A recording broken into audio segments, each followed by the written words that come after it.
Bom dia, estamos no dia 200 de leitura da Bíblia. Começaremos com o livro 1 de Coríntios, capítulo 7, versículos de 1 a 24. Questões sobre o casamento.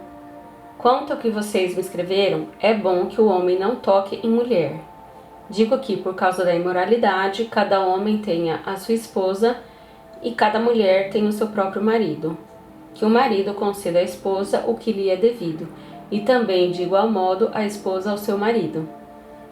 A esposa não tem poder sobre o próprio corpo, e sim o marido. E também, de igual modo, o marido não tem poder sobre o seu próprio corpo, e sim a esposa.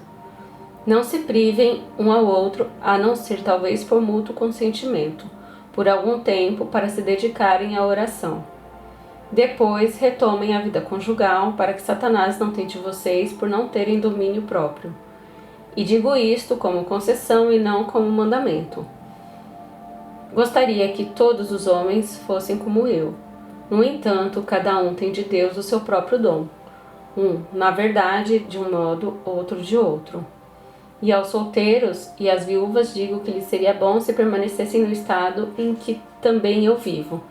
Mas se não conseguem se dominar, que se casem, porque é melhor casar do que arder em desejos.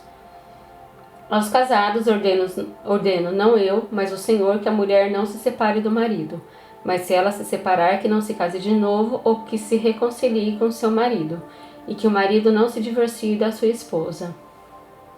Aos outros digo eu, não o Senhor, se algum irmão estiver casado com uma mulher não crente, e esta concorda em morar com ele, não se divorcie dela. E se uma mulher estiver casada com um homem não crente e este concorda em viver com ela, que ela não se divorcie do marido. Porque o marido não crente é santificado no convívio da esposa, e a esposa não crente é santificada no convívio do marido crente. Se não fosse assim, os filhos de vocês seriam impuros. Porém, agora são santos. Mas se o não crente quiser separar-se, que separe. Em tais casos, não fica sujeito à servidão nem o irmão nem a irmã. Deus chamou vocês para viverem em paz. Pois você, ó mulher, como sabe se salvará o seu marido? Ou você, ó marido, como sabe se salvará a sua mulher? Uma vida conforme o chamado de Deus. No mais, que cada um ande segundo o que o Senhor lhe concedeu, conforme Deus o chamou.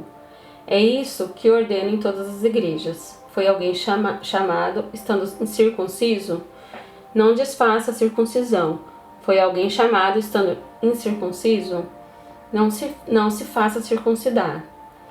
A circuncisão em si não é nada, a incircuncisão também nada é. Mas o que vale é guardar os mandamentos de Deus. Cada um permaneça na vocação que foi chamado. Você foi chamado sendo escravo? Não se preocupe com isso, mas se você ainda pode tornar-se livre, aproveite a oportunidade. Pois quem foi chamado no Senhor sendo escravo é liberto que pertence ao Senhor. Do mesmo modo, quem foi chamado sendo livre é escravo em Cristo. Vocês foram comprados por preço, não se tornem escravos de homens. Irmãos, cada um permaneça diante de Deus na condição em que foi chamado. Livro 1 de Reis, capítulo 20. Acabe derrota os sírios. Ben-Hadad, rei da Síria, reuniu todo o seu exército. Estava com ele 32 reis com seus cavalos e carros de guerra. Ele subiu, cercou Samaria e lutou contra ela. Enviou mensageiros à cidade, a Acabe, rei de Israel, que lhe disseram: Assim diz Ben-Hadad, a sua prata e o seu ouro são meus. As suas mulheres e seus melhores filhos também são meus. O rei de Israel respondeu: Seja conforme a sua palavra, ó rei meu senhor. Eu sou seu e tudo que tenho é seu. Os mensageiros voltaram a Acabe e disseram: Assim diz Ben-Hadad, quando enviei mensageiros que dissessem: A sua prata, o seu ouro, as suas mulheres e seus filhos são meus, era para que você os entregasse para mim. Se amanhã, a estas horas, eu tiver de enviar os meus servos até você, eles vasculharão o seu palácio e as casas dos seus oficiais e meterão as mãos em tudo que você tem de precioso e o levarão. Então o rei de Israel chamou todos os anciãos da sua terra e lhes disse: Como vocês podem notar e ver, este homem procura o mal. Mandou exigir as minhas mulheres, os meus filhos, a minha prata e o meu ouro e não os neguei a ele. Todos os anciãos e todo o povo lhe disseram: não dê ouvidos e não consinta. Então Acabe disse aos mensageiros de Ben-Hadad: digam ao rei, meu senhor, farei tudo o que você pediu a este servo na primeira vez. Porém, não posso fazer o que você está pedindo agora. Que os mensageiros se foram e deram esta resposta.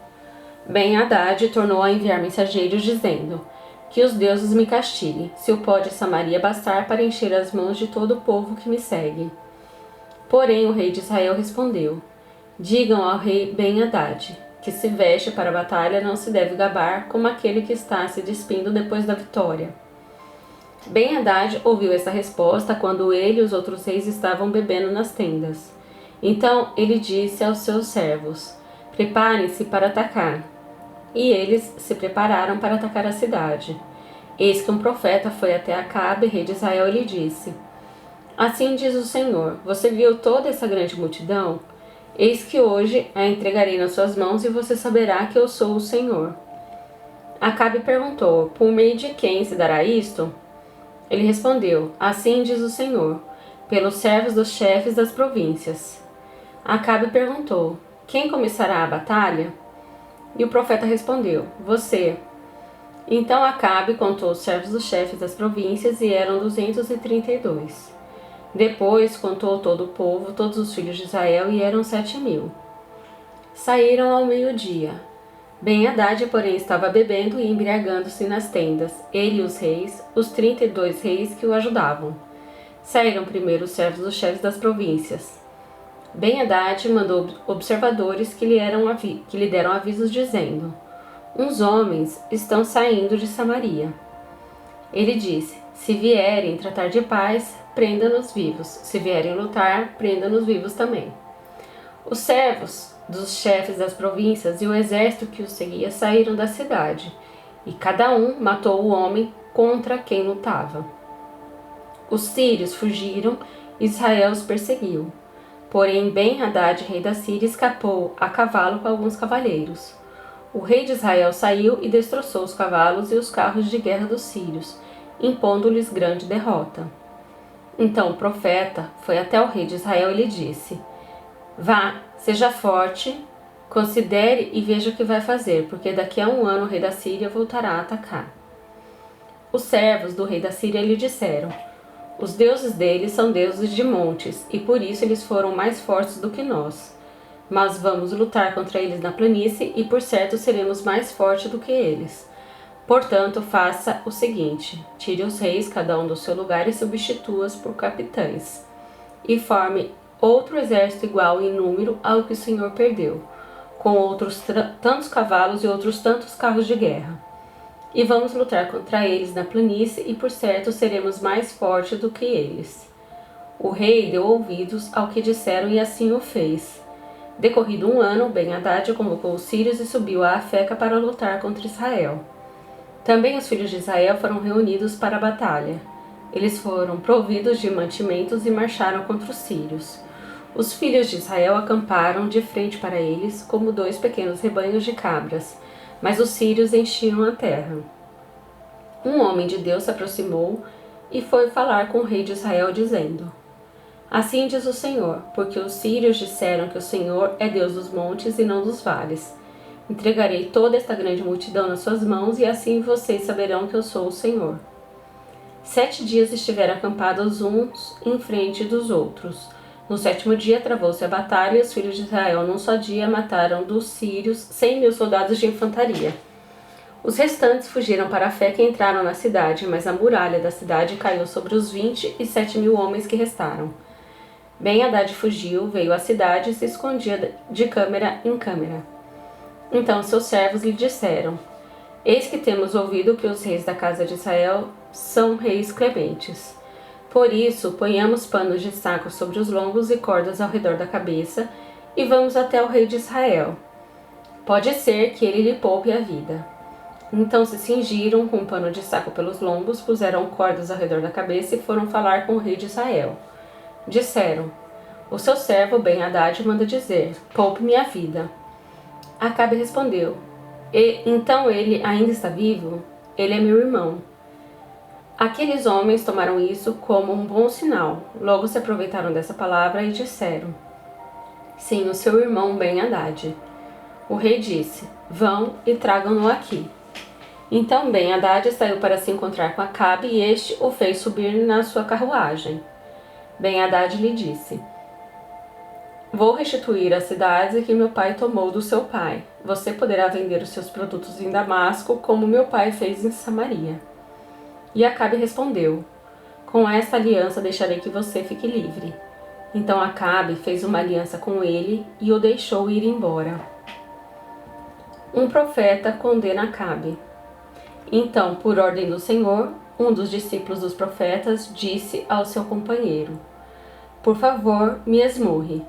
Mas o homem se recusou a fazê-lo, e por isso os discípulos dos profetas lhe disse: visto que você não obedeceu à voz do Senhor, eis que, tão logo você se afastar de mim, um leão o matará. Quando ele se afastou, um leão o encontrou e o matou. Então o profeta encontrou outro homem e lhe disse: por favor, me esmurre. Ele o esmurrou e o feriu. Então o profeta partiu e ficou esperando o rei no caminho, disfarçado, com uma venda sobre os olhos. Quando o rei ia passando, o profeta gritou: este seu servo estava saindo do meio da batalha. Quando o companheiro se voltou e me trouxe um homem, dizendo: vigie esse homem. Se ele escapar, será sua vida pela vida dele, ou você pagará 34 quilos de prata. Enquanto este seu servo estava ocupado, daqui e dali, o homem se foi. O rei de Israel respondeu: esta é a sua sentença, você mesmo a pronunciou. Então ele se apressou e tirou a venda dos olhos. O rei de Israel reconheceu que era um dos profetas. E o profeta disse ao rei: assim diz o Senhor, porque você soltou o homem que eu havia condenado, será a sua vida pela vida dele, e o seu povo pelo povo dele. Então o rei de Israel se dirigiu à sua casa, aborrecido e indignado, e chegou a Samaria. Amós, capítulo 4, versículos de 4 a 13. A cegueira espiritual de Israel. Venham a Betel e pequem, venham a Gilgal e pequem ainda mais. Cada manhã tragam os seus sacrifícios e de 3 em 3 dias os seus dízimos. Ofereçam sacrifícios de louvor com pão levedado e proclamem ofertas voluntárias. Tornem isso público, porque é disso que vocês gostam, ó filhos de Israel, diz o Senhor, Deus. Também deixei que vocês ficassem sem ter o que mastigar em todas as suas cidades e com falta de pão em todos os lugares, mas vocês não se converteram a mim, diz o Senhor. Além disso, retive a chuva, faltando ainda 3 meses para a colheita. Fiz chover sobre uma cidade e sobre a outra não. Um campo teve chuva, mas o outro que ficou sem chuva secou.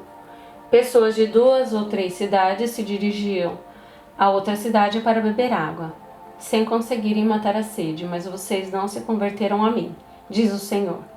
Eu os castiguei com o crestamento e a ferrugem. Os gafanhotos devoraram as hortas e as vinhas, as figueiras e as oliveiras, mas vocês não se converteram a mim, diz o Senhor. Enviei a peste contra vocês, assim como havia feito no Egito. Mas matei os seus jovens à espada, deixei que os seus cavalos fossem capturados, e fiz com que o mau cheiro dos acampamentos chegasse aos seus narizes. Mas vocês não se converteram a mim, diz o Senhor. Destruí alguns de vocês, como Deus destruiu Sodoma e Gomorra. Vocês foram como um toco de lenha tirado do fogo, mas não se converteram a mim, diz o Senhor. Portanto, assim farei com você, Israel. E porque farei isso com você, prepare-se, ó Israel, para se encontrar com seu Deus. Porque é Ele quem forma os montes, cria o vento e declara aos seres humanos qual é o seu pensamento. Ele faz da manhã trevas e anda sobre os altos da terra. Senhor, Deus dos exércitos, é o seu nome.